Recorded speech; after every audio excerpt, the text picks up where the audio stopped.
Você está procurando os melhores celulares abaixo de R$ 1.000? Nesse vídeo eu listei 5 celulares de entrada que estão com ótimo custo-benefício. Essa lista vai desde o mais barato até um pouco mais caro, mas sem sair da faixa dos R$ 1.000, e destaquei os seus principais pontos positivos.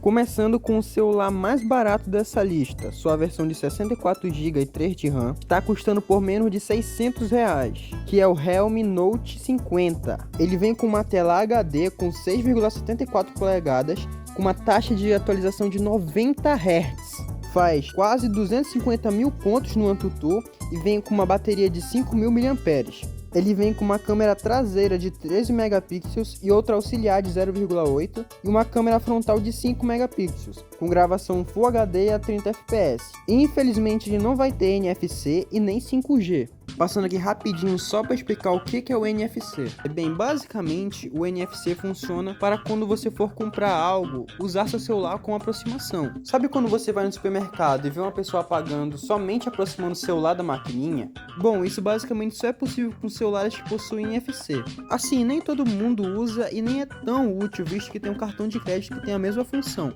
Mas se você gosta, é um ponto positivo para o celular. E sabendo disso, você já pode voltar a ver o vídeo.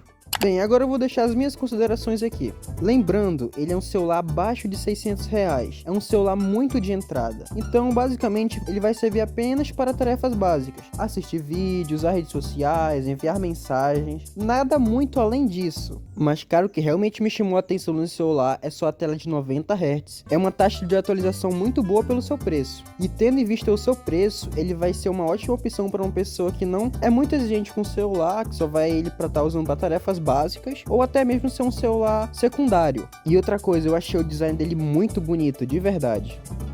Agora o próximo celular da lista é outro celular bem básico, o A06 da Samsung. Tá custando na média ali os seus R$ 700, com uma tela HD, com uma taxa de atualização 60 Hz, 128 GB de armazenamento e 4 GB de memória RAM. Tá fazendo ali seus 225 mil pontos no AnTuTu.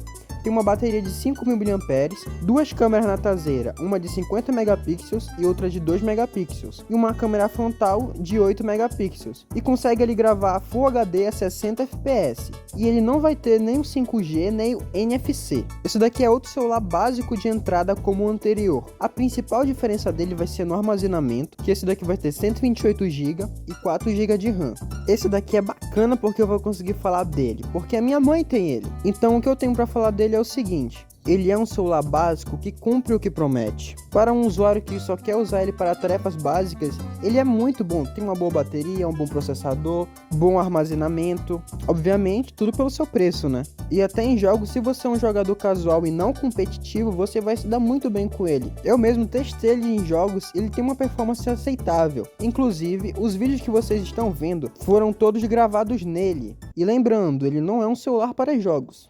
Agora o próximo celular, o A15 5G. Ele é outro celular de entrada da Samsung e está custando na média esses R$ 800. Vem com uma tela Full HD Super AMOLED de 0,5 polegadas, com uma taxa de atualização de 90 Hz, 128 GB de memória interna e 4 GB de memória RAM, faz quase 450 mil pontos no AnTuTu, vem com uma bateria de 5.000 mAh, vem com 3 câmeras traseiras, uma principal de 50 megapixels, uma ultra-wide de 5 megapixels e uma macro de 2 megapixels. E também vem com uma frontal de 13 megapixels.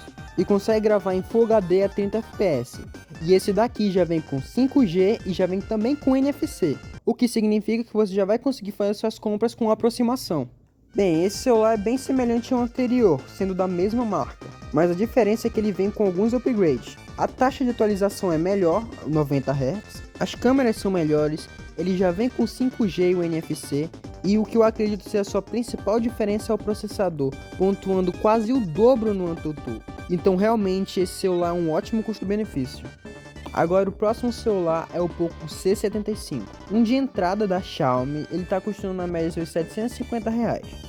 Ele vem com uma tela HD de 0,88 polegadas, taxa de atualização de 120 Hz, 128 GB de memória, 6 GB de RAM, faz cerca de seus 422 mil pontos no AnTuTu, tem uma bateria de 5.160 mAh, duas câmeras traseiras, uma de 50 megapixels que é a principal e outra de 0,8 megapixels auxiliar, e uma frontal de 13 megapixels, e consegue gravar Full HD a 30 fps. Ele não tem 5G, mas ele tem o NFC. Bem, nesse celular aqui, a qualidade da tela dele não é tão boa por ser HD. Se fosse um Full HD até seria melhor, mas a sua taxa de 120 Hz traz uma suavização muito boa para esse celular. E também o outro ponto positivo desse celular é que ele vem com 6 GB de RAM. No geral, ele tem um bom custo-benefício. Só a qualidade da tela, como eu já citei, não é tão boa, mas a sua bateria e seu processador são muito bons pelo seu preço, sendo um pouco melhor que o anterior, e suas câmeras são aceitáveis. Agora vamos para o último celular dessa lista, o Moto G35. Um celular de entrada da Motorola, está custando na média seus R$900, com uma tela Full HD de 0,72 polegadas, taxa de atualização de 120 Hz, 128 GB de memória interna, 4 GB de RAM, faz cerca de 440 mil pontos no AnTuTu, tem uma bateria de 5.000 mAh, vem com duas câmeras traseiras, a principal de 50 megapixels e outra ultra-wide de 8 megapixels, e uma câmera frontal de 16 megapixels. E ele grava 4K 30 fps com a câmera traseira.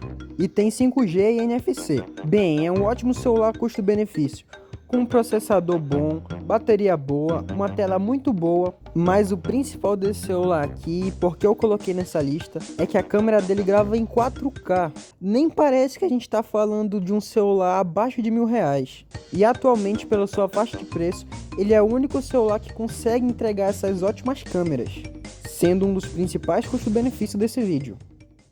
Bem, acabou a lista de celulares aqui, agora eu só quero deixar minhas considerações finais.